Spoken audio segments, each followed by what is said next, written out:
Professor Rodrigo, teu amigo, mas agora é com você, viu? A expiação, ela é limitada ou ilimitada? E defenda aquilo que você acredita e pode já se apresentar também, fique bem à vontade. Ok, bom, primeiramente eu gostaria de agradecê-lo pela gentileza do convite. Para mim é uma honra, uma alegria estar toda aqui, nossa. o conhecendo pessoalmente, né? Verdade. Nós somos amigos há um tempo aí, mas apenas nas redes sociais. Conhecer também o pastor Walter. Para mim é um privilégio nós estarmos aqui juntos discutindo esse assunto tão importante que diz respeito à expiação. Bom, eu sou o Rodrigo Calça Lemos, como você muito bem mencionou, congrego numa igreja pequena situada na zona leste de São Paulo, mais precisamente ali no Jardim Independência, uns 3 minutinhos do Hospital Vila Alpina, Igreja Evangélica Jaboque. Bom, dito isso, permita-me dizer aquilo que eu creio no tocante à expiação. Bom, diferentemente do pastor Walter, eu sustento a crença de que o Senhor Jesus Cristo, na cruz do Calvário, morreu por todos e cada um dos homens sem exceção. Bem, mas quais são as razões para eu acreditar na expiação ilimitada? Em primeiro lugar, eu creio que o Senhor Jesus Cristo morreu por todos, porque, a meu ver, vários textos bíblicos ensinam isso. João 29 diz: eis o Cordeiro de Deus que tira o pecado do mundo. João 3,16 diz: porque Deus amou o mundo de tal maneira que deu seu Filho unigênito para que todo aquele que nele crê não pereça, mas tenha a vida eterna. 1 João 2,2 diz que ele, Cristo, é a propiciação pelos nossos pecados, isto é, dos crentes, mas não apenas pelos dos crentes, mas também pelos de todo o mundo. Romanos 5,18 também diz: consequentemente, assim como uma só transgressão resultou na condenação de todos os homens, assim também um só ato de justiça resultou na justificação que traz vida a todos os homens. Em segundo lugar, eu creio, pastor Juliano, que o Senhor Jesus Cristo morreu por todos e cada um dos homens sem exceção, justamente porque não há nenhum versículo bíblico que afirme claramente que o Senhor Jesus Cristo derramou seu sangue apenas por um grupo seleto de pessoas. Esse versículo, ele não existe. Em terceiro lugar, eu creio que o Senhor Jesus Cristo morreu por todos porque há vários textos bíblicos que afirmam que Deus quer salvar a todos. 2 Pedro 3,9, 1 Timóteo 2,4, e também há vários textos bíblicos, como por exemplo Romanos 11,32, que diz que Deus encerrou a todos debaixo da desobediência a fim de usar de misericórdia para com todos. Ora, se Deus deseja salvar a todos e ele não faz acepção de pessoas, logo ele na cruz do Calvário morreu por todas elas. Em quarto lugar, eu creio que Jesus morreu por todos porque ele, Jesus, ordena em Marcos 16,15 que preguemos o evangelho a todos. Se Jesus manda pregar o evangelho a todos, logo ele morreu por todos. Qual o sentido de oferecer o evangelho às pessoas pelas quais ele não teria morrido? Seria iludi-las? Em quinto lugar, eu creio que Jesus morreu por todos porque há algumas passagens bíblicas que afirmam que o Senhor Jesus Cristo morreu até mesmo por indivíduos que vão se perder.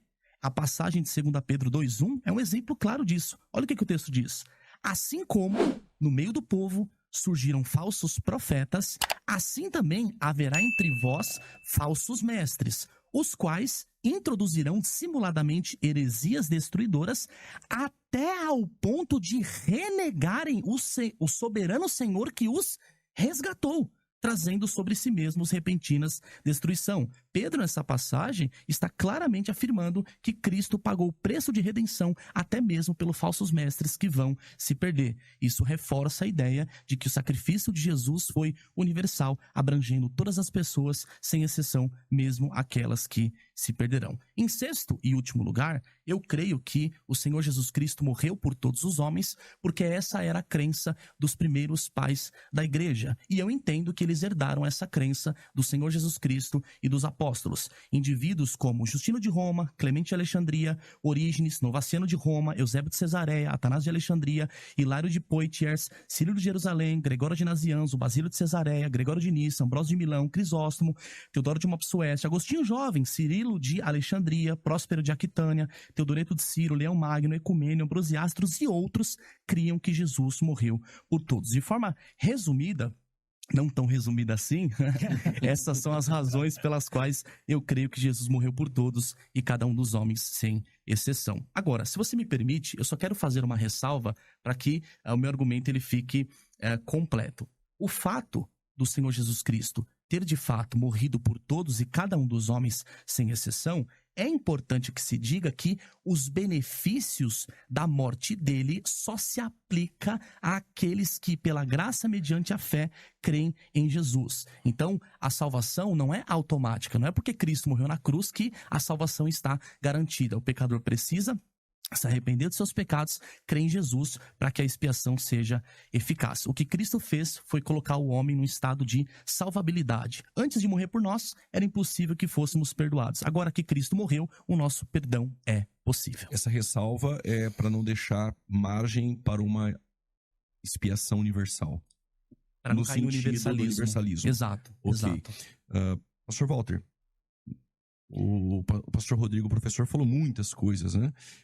Mas uma delas eu gostaria que o senhor também comentasse, e o senhor tem todo o tempo também para abordar outros pontos, fazer perguntas, enfim.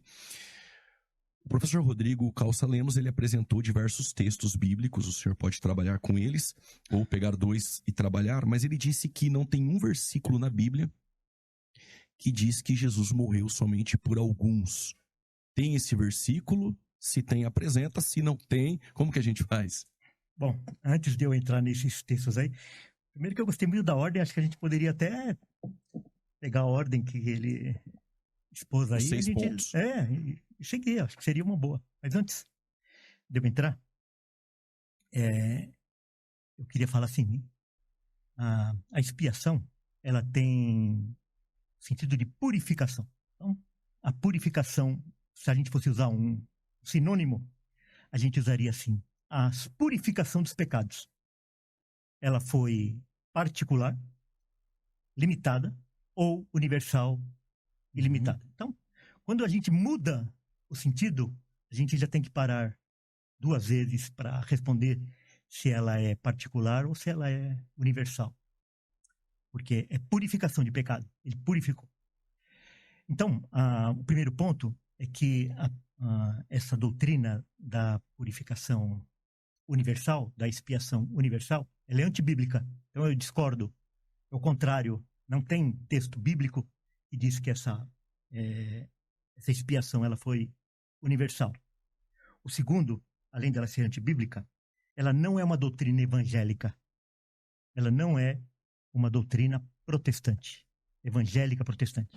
Então, todos esses pontos aí que o professor ele listou são doutrinas que qualquer católico romano concordaria, que o Papa Francisco concordaria. Então, essas doutrinas, a doutrina da expiação universal, é uma doutrina católica romana. Isso é importante. O terceiro aspecto é que essa doutrina da expiação universal, ela avilta a obra de Cristo na cruz do Calvário.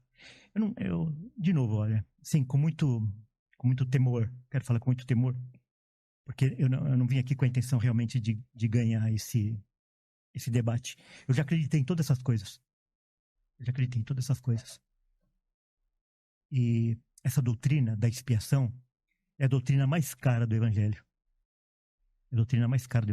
Tanto que os pseudo-calvinistas, que se dizem calvinistas de 4 pontos, que eles não são calvinistas, o que eles negam é essa doutrina da expiação particular. Então essa é a doutrina mais cara para qualquer um que se diz calvinista ou reformado ou protestante, é a doutrina da expiação particular, porque ela tem a ver com o caráter da morte de Cristo. Ela tem a ver com o que Cristo veio fazer aqui. Tem a ver com a missão que Cristo veio cumprir. Então ela avilta a obra de Cristo, porque ela diz que ela não foi nem completa e nem eficaz, e ela, por último, ela exalta o homem e inferioriza a Cristo. Ela tira a glória de Deus e coloca a glória no homem. Porque, em última instância, quem vai dizer se a morte de Cristo foi válida ou não foi o homem. Então, é com muito temor que eu acho que nós deveríamos pensar com muito mais profundidade o que nós estamos fazendo, o que nós estamos falando de Cristo, o que nós estamos falando da obra de Cristo, quando a gente diz que ele morreu por todos, mas todos não serão salvos. Porque é o seguinte, tem muita gente que ele é universalista. Então, quando ele é universalista, e ele fala assim, não, Cristo morreu por todos, mas todos serão salvos, ele está errado, mas ele tem coerência. O senhor tem o texto Do quê? para comprovar que a expiação ela é limitada? Tem esse texto? Então, por Porque exemplo... o professor disse que não há um texto na Bíblia. Tá, E a gente está esperando o texto. Deixa eu pegar... Depois eu quero... Então, eu fiz algumas afirmações aqui a respeito de que é uma doutrina católica romana, essas coisas, eu tenho demonstrância, os textos. Mateus 26, 28. Ok. Exemplo. Porque isto é o meu sangue, o sangue da nova aliança, derramado em favor de muitos para a remissão de pecados. É uma multidão que ninguém pode contar, mas é específica. Marcos 10, 45. Pois o próprio Filho do Homem não veio para ser servido, mas para servir e dar a sua vida em resgate de muitos. Então, em princípio, eu posso ficar só nesse texto. Ele não está falando que é... Então, esse muitos não são todos. Ok. Muitos não são todos. Ok. Eu não quero... até para ver uma maior alternância. Ok. Assim,